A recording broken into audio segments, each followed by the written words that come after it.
Welcome to my channel.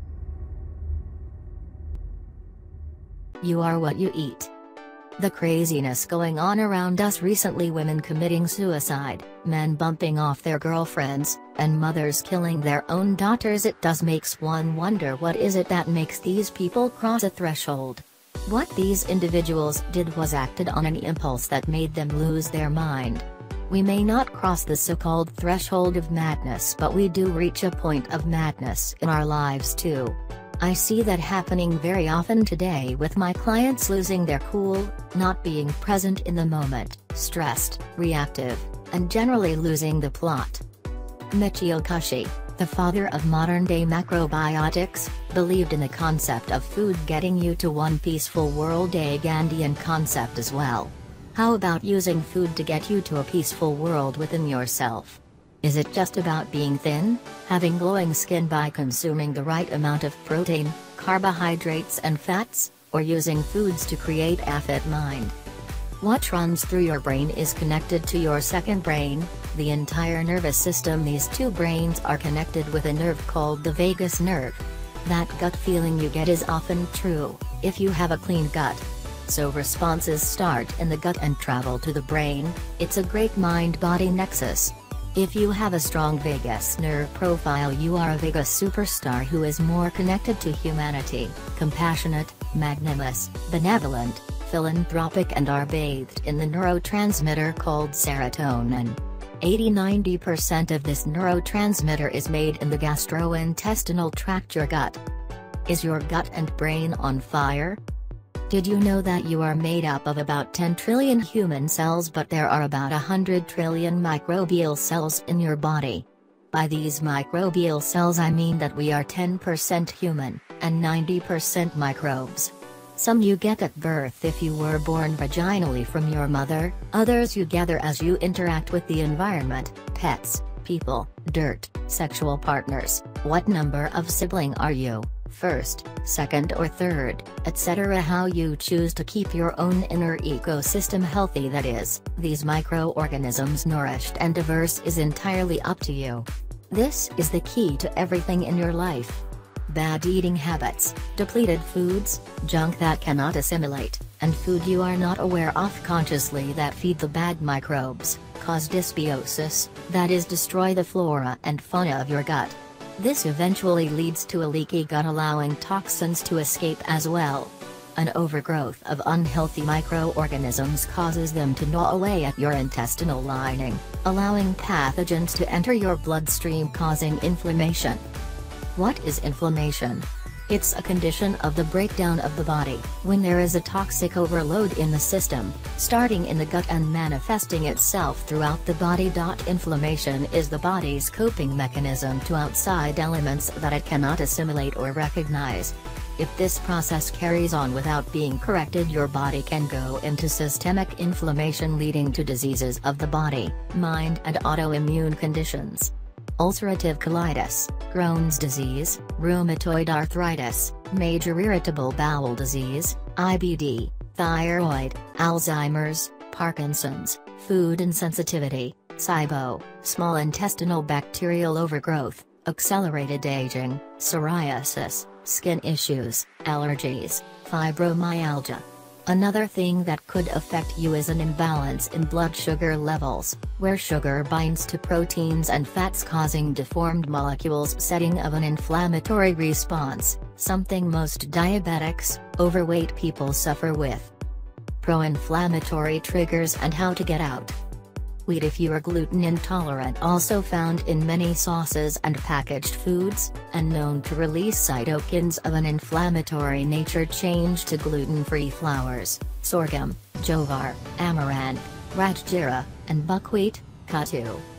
Dairy releases insulin rapidly, and today's milk is not assimilated. Instead, it leaves us with undigested protein sticking to our gut, making our intestines absorb very little. Substitute with almond, soy, minimize, and nut milks like almond. Sugar includes jaggery, and refined carbohydrates increase the insulin levels, causing free radicals to float around and damaged cells.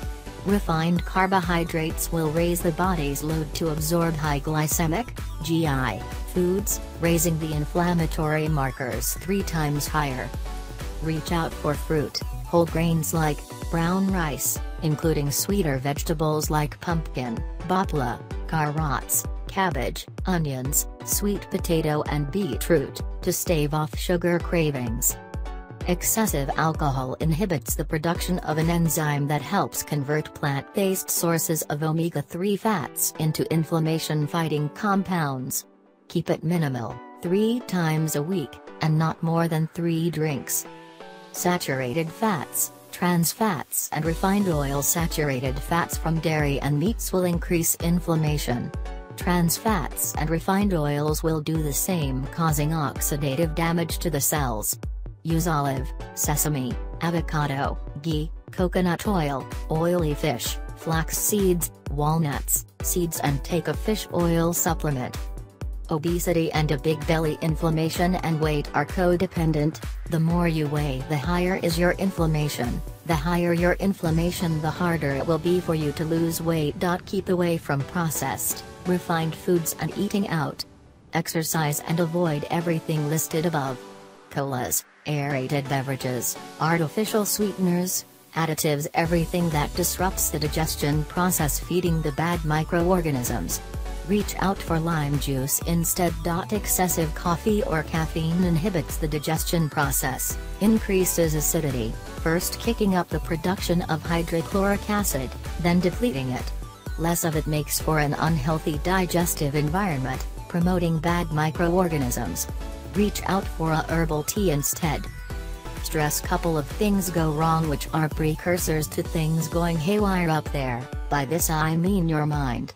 When you are stressed, a release of excessive cortisol and adrenaline release inflammatory cytokines, proteins, that affect the behavior of inflammatory cells even in the brain.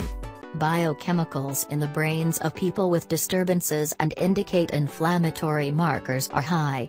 Build in meditation, yoga, any activity that will bust stress, pranayama, exercise to release endorphins, and release serotonin. Include turmeric, curcumin, ginger, garlic, black and red chili powder, using all the Indian spices, as they help fight inflammation. Include antioxidant-rich colored vegetables and whole grains as they help neutralize free radical damage. Maximize the gut microbe diversity by adding something fermented to each meal like a pressed salad, quick pickle, Rejuvlac drink, congee.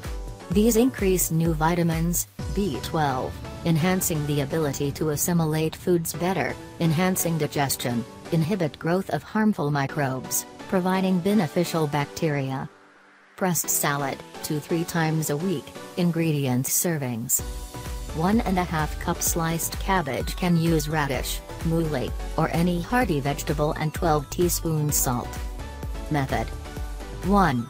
Mix all vegetables with sea salt in a large bowl, and gently press and massage with fingers, like you are making ataforotas, into vegetables until they wilt. 2. Place a plate on top of vegetables and press down with a heavy weight. I usually have a brick which I have kept handy wrapped in a clean cloth. 3. Allow to stand with pressure on top for 45 minutes and let water release from the vegetables. 4. Discard the water and rinse with fresh filter water and eat. As a side dish, pressed salad will help assimilate your entire meal and give you that quick fermentation and good bacteria. You can even save some and have it the next day with another meal. I highly recommend this dish if you are wanting to do a 3-day detox.